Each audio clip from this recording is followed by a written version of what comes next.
My name is Kristen Atkins, and today I am going to do a video regarding digital portfolios.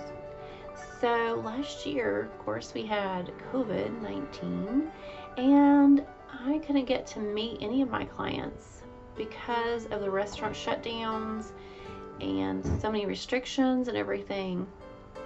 And I had to come up with a new way to do portfolio reviews for our homeschool friends.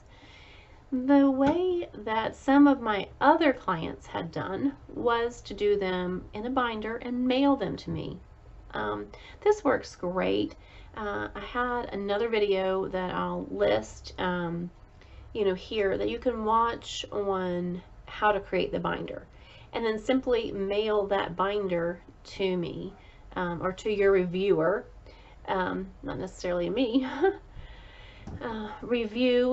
They would review that and then they mail it back. So it is more expensive because you're mailing, a 3-ring binder, and some of the binders are big depending on how much, you want to put in there. So that's one, concern, is that the mailing of it to and from could cost a significant amount of money for a homeschool family.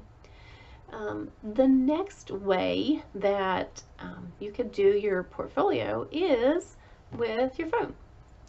I watched a few other videos on doing digital portfolios, and I think they make it way too difficult. What I like to see, or the best way I found to do it after doing last year's 2020 portfolios, was simply to make the binder like you always would, and either send me a video, short clips maybe, short clips that would send well over text or Facebook Messenger, or take pictures of your portfolio as you had set it up in the binder. Then send them to me on Facebook Messenger. That worked best. Second best way was by text message. Some people like to use Google Drive to send, and another way they could do it would be sending messages through email, emailing me the pictures. For some reason, the emailing didn't work so well.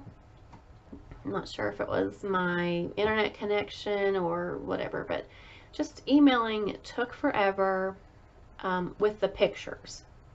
Okay, so the best way to do it for me was set up your portfolio like you always would. Send the pictures, take pictures of everything that you want. Don't make it too big, so maybe cut it down even more. I usually require 10 from the beginning, middle, and end for each subject, but if you're going to send them all in picture form, that might be a lot. So then you would message them to me on Facebook Messenger. That worked the best as far as me getting those pictures. Boom, boom, boom. Then on my end, I had created a form, of course, on my computer, and I filled out the form in Word. Then I would save it in a PDF, and I electronically signed it and then sent it back to you. So that was the most easiest way to do the portfolio for last year's pandemic. So that was the one way, the best way. Another way was for you to set up your portfolio however you wanted, with the worksheets, and then scan them into your printer. This is my printer up here. Just scan them into a PDF file and then email me the PDF. That worked really well also. It worked great. I could open one PDF and it was there. Or some moms did a PDF for each subject. So a PDF for math, a PDF for social studies, reading, language arts, science. So they would have 5 PDFs and they would email me. And those were great. PDFs are easy to open. Much easier than the pictures over email for some reason.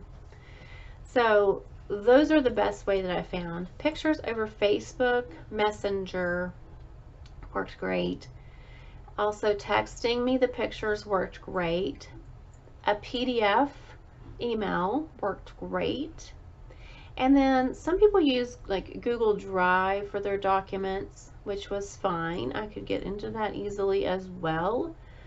And then some people actually mailed me a little flash drive. So you're doing the same thing, but you're saving it onto the flash drive of the computer.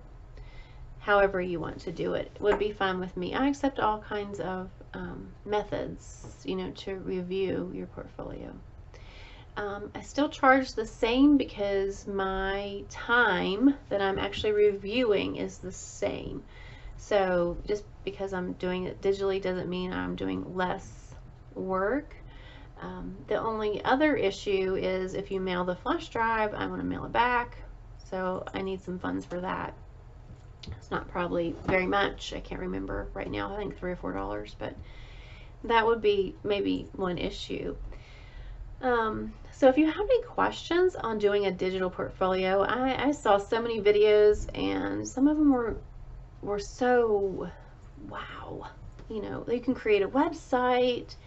I do have people that have created Facebook pages just for their students, and those work well because I'm looking at them all year long. They tag me in things and I'm looking at them all year long. Those are really great also. So I don't mind that at all either, and that may be actually just as simpler than all at one time at the end of the year. But really they're not putting worksheets on there but really they're not putting worksheets on there. They're putting pictures for their hands-on activities that they're doing and tagging me so that I can see that aspect of their homeschool. So those work very well as well.